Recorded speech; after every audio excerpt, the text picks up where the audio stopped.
తాకట్లో ఉన్న మీ బంగారాన్ని విడిపించి ఆ రోజు ఆన్లైన్ రేటుకి కొంటాం. Sharma gold company. అందరికీ నమస్కారం. నేను Geetanjali. Welcome to Suman TV. ప్రస్తుతం మనమున్నాము శ్రీ శ్రీ శ్రీ ఆనంద శివకామేశ్వరి సన్నిధానంలో. మనతో పాటు ఉన్నారు మాతాజీ శ్రీ శ్రీ శివకామేశ్వరి ఆనందమయ్య అమ్మ. మాతాజీతో మాట్లాడతాం. అమ్మ నమస్కారం. శ్రీమాత్రే నమః. అమ్మ ముక్కోటి ఏకాదశి డిసెంబర్ 30వ తారీఖున. అవును. మరి ఏమిటి విశేషం? అలాగే అందరికీ తెలిసిందే, ఖచ్చితంగా అసలు వైష్ణవ ఆలయాలు అయితే కళకళలాడిపోతూ ఉంటాయి.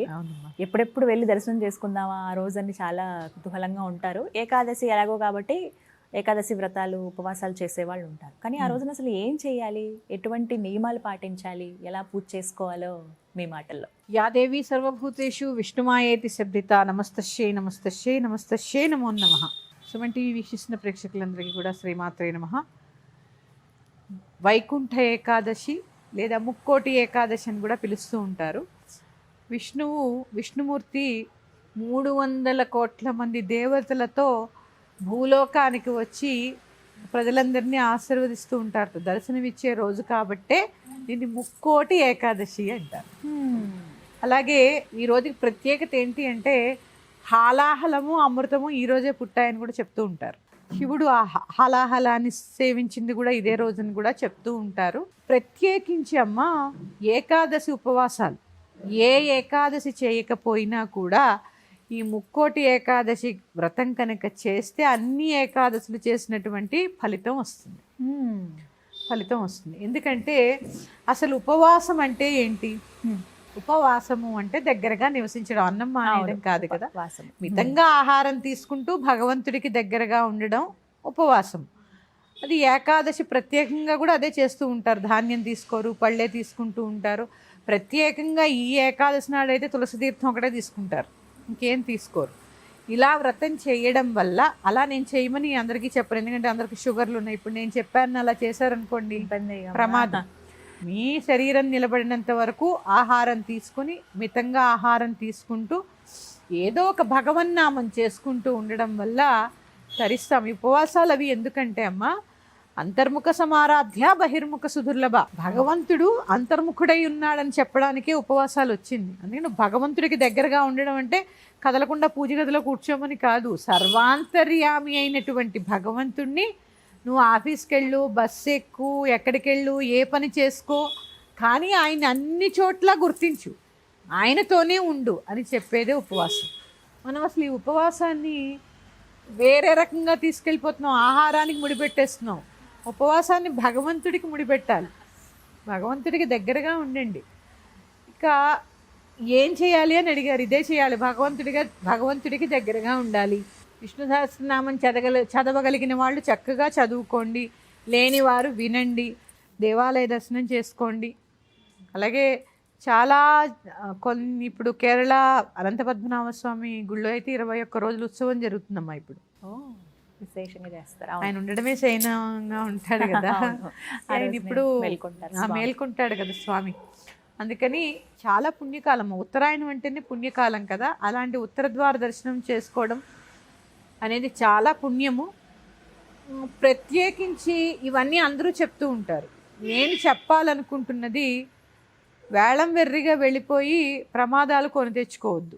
చూడండి ఎంత, ఇప్పుడు వైకుంఠ ఏకాదశి రోజున వెళితేనే విష్ణుమూర్తి వెంకటేశ్వర స్వామి కనిపిస్తాడా? ఇంకెప్పుడు కనిపించడా? ఎప్పుడైనా ఆయన పేరు వెంకటేశ్వరుడే, ఎప్పుడైనా గోవిందుడే. అంతే కదా. గోవిందుడు అందరివాడు అయినప్పుడు ఈ సమయంలో నేను ఒక విషయం తెలియజేయాలనుకుంటున్నానమ్మా. భగవంతుడు వెంకటేశ్వర స్వామి, అందరూ వైకుంఠ ఏకాదశి అంటే తిరుపతి వెళ్ళిపోతున్నాం కదా. స్వామి ఎన్ని కొండల మీద ఉన్నాడు? 7వ కొండ మీద ఉంటాడు, అవునా? కింద ఎన్ని ఉన్నాయి? 7వ కొండ తీసేస్తే కింద ఎన్ని ఉన్నాయి? మనలో సూక్ష్మ శరీరంలో ఎన్ని చక్రాలు ఉంటాయి? 6. మూలాధార చక్రము, స్వాధిష్టాన చక్రము, మణిపూరము, అనాహతము, విశుద్ధి, ఆజ్ఞ అనే చక్రాలు దాటి సహస్రార చక్రంలో భగవంతుడు కొలువై ఉన్నాడు 7వ కొండ మీద. నువ్వు ఇవన్నీ దాటితే కదా కనిపించేది. మనం ఏం చేస్తున్నాం, అక్కడికి వెళ్ళిపోతేనే కనిపిస్తాడు అనుకుంటున్నాం. కాదు, నేను అంతర్ముఖుడనే ఉన్నాను అని చెప్పడానికే నేను ఉపవాసం ఉండమన్నాడు. ఇవన్నీ ఒక్కొక్క చక్రాన్ని దాటుకుంటూ ఒక్కొక్క అవలక్షణాన్ని వదిలేస్తూ ఉంటే కనిపిస్తాడు. అప్పుడు అప్పుడు అప్పుడు అసలైన వెంకన్న దర్శనం దొరుకుతుంది. వైకుంఠ ఏకాదశి రోజు వెళ్ళి ప్రాణాలు పణంగా పెట్టి మన కుటుంబాన్ని ప్రమాదంలోకి తోసేటటువంటి అంత అవసరం లేదు. భగవంతుడు హరి ఇందుగలడు అందులేడని సందేహము వలదు. కాబట్టే ప్రహ్లాదుడికి హిరణ్యకశిపుడు అక్కడ చూడవయ్యా నాన్నగారు ఆ స్తంభంలో ఉన్నాడంటే కొట్టగానే కనపడ్డాడు. అంత చిన్న పిల్లవాడికి ఎలా కనపడ్డాడు? మరి మనం ఇంత పెద్దగా అయినా మనకి ఎందుకు కనపడలేదు అంటే భక్తి. ఆ చిన్న వయసులో ఆ పిల్లవాడిది భక్తి. ఇప్పుడు అంటే ఇది వేరే విధంగా నేను చెప్పట్లేదు, మీ మనోభావాలు దెబ్బతీయడానికి చెప్పట్లేదమ్మా. ఆధ్యాత్మికత అంటే 50 దాటిన తర్వాత అయితే ప్రహ్లాదుడికి అప్పుడే ఎందుకు విష్ణుమూర్తి దర్శనమైంది? శంకర భగవత్పాదులు 8 సంవత్సరాలకే ఎందుకు సన్యాసాశ్రమ దీక్ష తీసుకుని 32 సంవత్సరాల దాకా ధర్మ పోరాటం చేశారు? రామానుజాచార్యుడు వీళ్ళందరూ ఎంత పిన్న వయస్కులు. వివేకానందుడు. అంటే ఆధ్యాత్మికతకి వయసుతో సంబంధం లేదు. అంటే ఇక్కడ భక్తి ప్రధానం. ఈ భక్తి స్థానంలో మనం భయాన్ని నింపేస్తూ ఉన్నాం.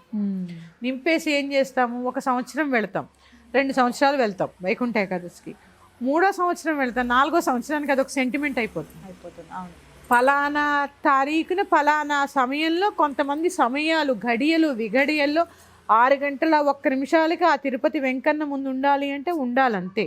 ఏంటి ఇందులో భక్తి ఎక్కడుంది? సెంటిమెంట్. నువ్వు భక్తి అనే దాంట్లో ఏం చేస్తున్నాం మనం? సెంటిమెంట్ని జోడిస్తున్నాం, కలిపేసేసరికి ఏమవుతున్నాయి?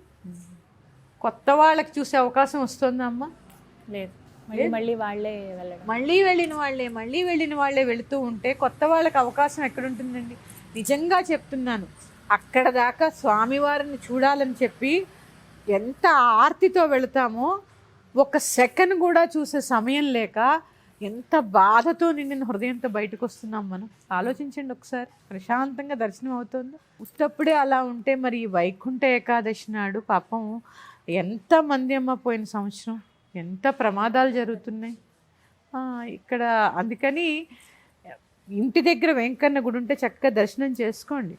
ప్రత్యేకించి అక్కడ ప్రాణాలని కూడా పణంగా పెట్టి రిస్క్ చేసి అంత ఆలయ సిబ్బందికి కూడా ఎంత ఇబ్బంది అమ్మా. ఎంతమందిని ఏమన్నా అంటే వాళ్ళని తిడతారు, ఎంతమందినని వాళ్ళు చూడగలరు, ఎంతమందిని కాపలా కాయగలరు, వాళ్ళైనా ఎంతమందిని చేత్తో ఆపగలరు?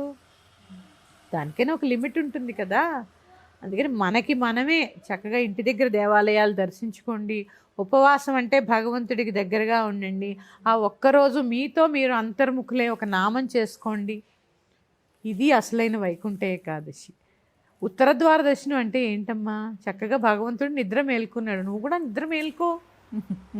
అక్కర్లేని సెంటిమెంట్లతో నిద్రపోతున్నావు, నిద్ర మేల్కొని అప్పుడు కనుక మనం ఆ వెంకన్నని మనసులో దర్శనం చేసుకోగలిగితే అదే అసలైనటువంటి వైకుంఠ ఏకాదశి. మీరు నన్ను అడిగారు ఏం చేయాలమ్మా అని, ఇది చెయ్యండి అంతే తప్ప మన దగ్గర అదేంటి వెహికల్స్ ఉన్నాయనో మనం డబ్బులు ఖర్చు పెట్టగలమనో పరిగెడితే ఎంతమంది ప్రాణాలు కోల్పోయారమ్మా.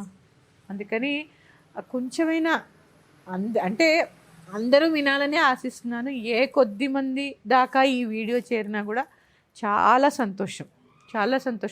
ఎంతమంది పిల్లలు తండ్రి లేని వాళ్ళు అయ్యారు, ఎంతమంది పిల్లలు తల్లి లేని వాళ్ళు అయ్యారు, తల్లిదండ్రుల్ని పోగొట్టుకుని అనాథలైన పిల్లలు ఎంతమంది ఉన్నారు. అందుకని ఇంత తొక్కిసలాట జరుగుతూ ఉంటే అసలు దర్శనం చేసుకుని కూడా మనకి బాధాకరమైనటువంటి ఆ యొక్క వాతావరణాన్ని చూసి ఏం ప్రశాంతత ఉంటుంది. అందుకని తక్కువగా చక్కగా మీ కాలనీలో ప్రతి కాలనీలో వెంకటేశ్వర స్వామి ఉంటాడు, దర్శనం చేసుకోండి, అంతర్ముఖులై ఉండండి, ఉపవాసం ఆహారం మితంగా తీసుకోండి, భగవంతుడికి దగ్గరగా నివసించండి, వాగ్వాదాలు మానేయండి. ఆ ఒక్కరోజు ఒకళ్ళనొకళ్ళు తిట్టుకోవడం, కోపం, ఈ ఒక్కరోజు ఉపవాసంలో అవి కూడా భాగం. ఎందుకు ఆహారం తక్కువ తీసుకోమంటారు తెలుసా అమ్మ? రజోభూయిష్టమైన ఆహారం తింటే రజోగుణం తమోగుణాలు పెరిగిపోతూ ఉంటాయి. కోపం, ఆగ్రహం, కక్ష ఆ ఒక్కరోజైనా కనీసం ఉంటే చక్కగా సాత్వికమైన గుణంతో భగవంతుణ్ణి ఆరాధించండి. మీ ఇంట్లో మీరు పూజ చేసుకున్న తర్వాత అన్నిటికన్నా ముఖ్యం ఆత్మ రాముడు అని ఎందుకంటాం? చూడండి, ఆకలేస్తే ఆత్మారాముడు శాంతించారా అంటారు. అంటే నీ లోపల రాముడు ఉన్నాడనేగా అర్థం, నీ లోపల భగవంతుడు ఉన్నాడనేగా అర్థం. అది తెలుసుకునే ప్రయత్నం చేసి అంతర్ముఖులై ఉండండి, పరిగెట్టకండి. మరి యొక్క విశేషమైన అంశంతో మీ ముందుకు వస్తాను. శ్రీమాత్రే నమః. స్వస్తి. శ్రీమాత్రే నమః.